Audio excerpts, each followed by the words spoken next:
Liverpool set to unveil new Steven Gerrard as Richard Hughes completes genius deal. Richard Hughes pulled off a brilliant move in January that could potentially lead to Liverpool discovering their next Steven Gerrard. Although the Reds' sporting director wasn't particularly active in the winter transfer market and no new players arrived at Anfield, as revealed exclusively by Anfield Watch, Liverpool did attempt to sign Stefanos Tsimas. The Reds' scouting team were big admirers of the Greek international. Ultimately, Tsimas opted to join Brighton in search of more consistent first-team opportunities, something that wasn't guaranteed for him at Anfield, a decision that disappointed Hughes.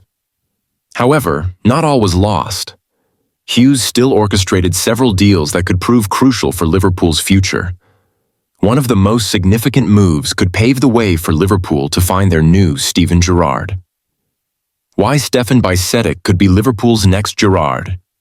In January, Stefan Bajcetic found himself at a crossroads in his career.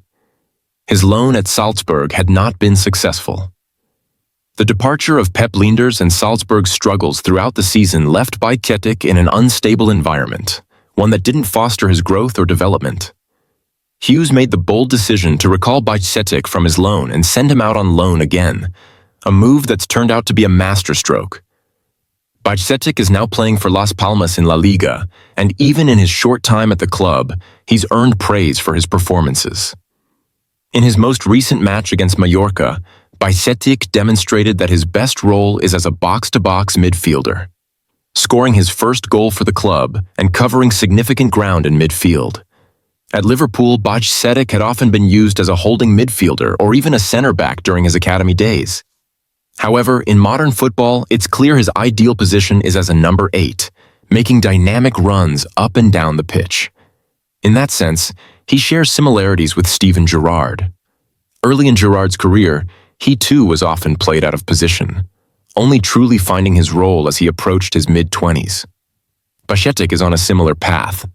Misunderstood for a while, he's now thriving at Las Palmas, showing his true potential.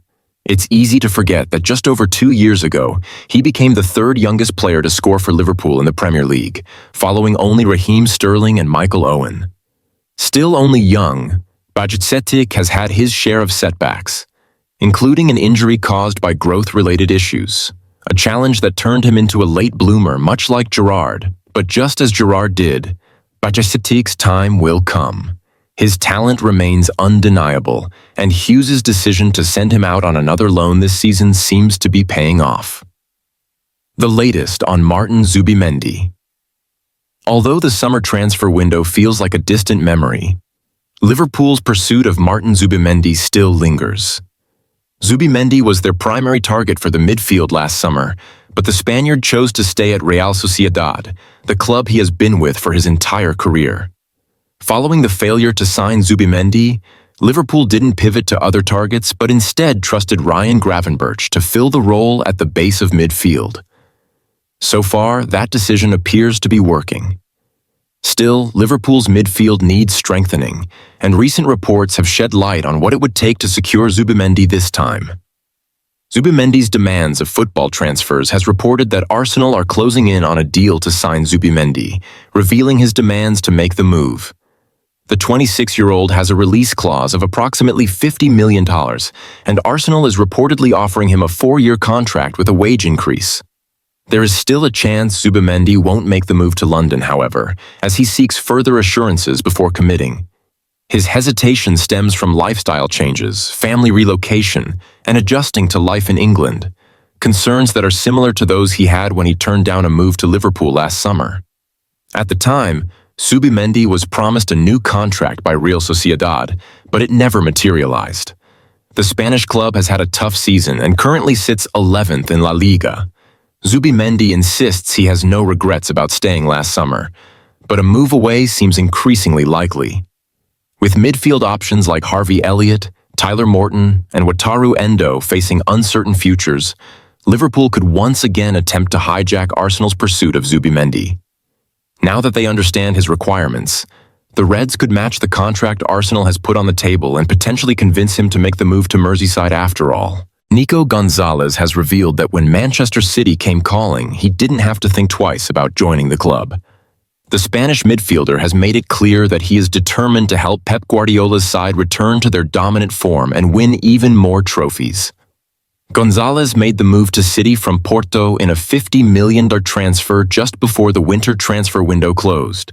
He became City's fourth signing of the January window, and the 22-year-old is eager to make an impact at a club he considers one of the best in world football. Speaking about his decision to join City, Gonzalez said, "When a club like Manchester City wants you, especially a team that has been the best over the past decade, you don't think twice. It was an easy decision for me to make. I am incredibly excited to meet the players, to experience the level of football here, and to push myself to new heights." He continued, "They have the best players in the world, and I want to see how good I am alongside them. I've always dreamed of playing in the Premier League, and now that I'm here, it feels like a dream come true. The opportunity to work with such a talented squad and a world-class coach like Pep Guardiola is a huge motivation for me. I'll do everything I can to be the best player I can be and to fulfill my full potential." Gonzalez, who has won 2 trophies in Portugal with Porto, is confident that his move to Manchester City will open up new opportunities to win even more silverware. The young Spain international scored 9 goals in 68 appearances for Porto across all competitions, having begun his career at Barcelona's famed La Masia Academy.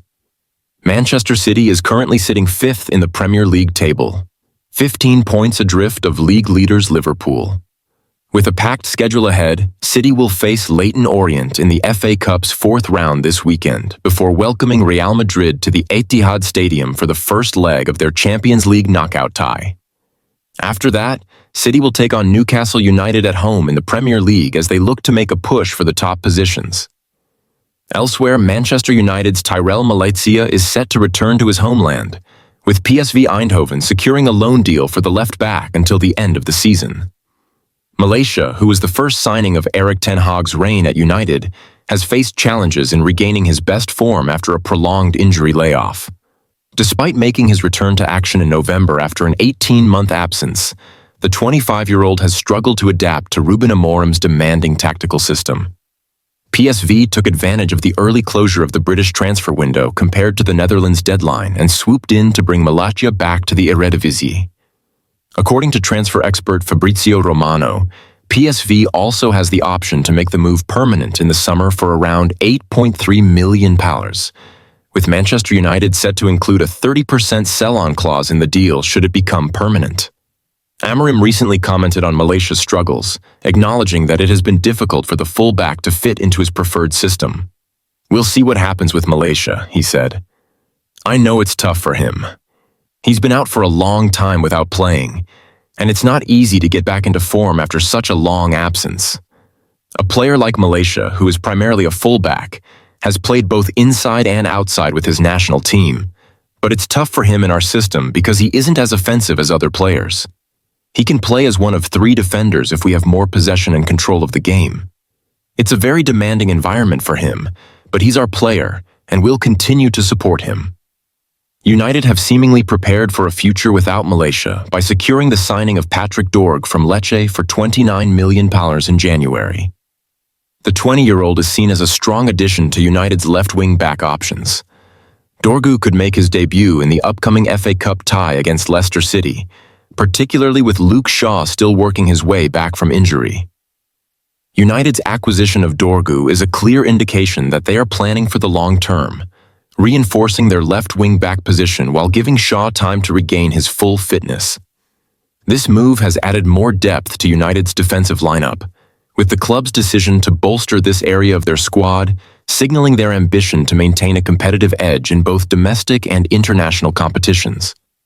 Both Manchester City and United have made significant moves during the January window, showing their desire to bolster their squads for the remainder of the season and beyond. For City, Gonzalez's arrival is a statement of intent as they look to reclaim their position at the top of the Premier League and continue their pursuit of Champions League glory. Meanwhile, Malacia's loan move to PSV marks a turning point in his career, as he will look to rediscover his best form in familiar surroundings.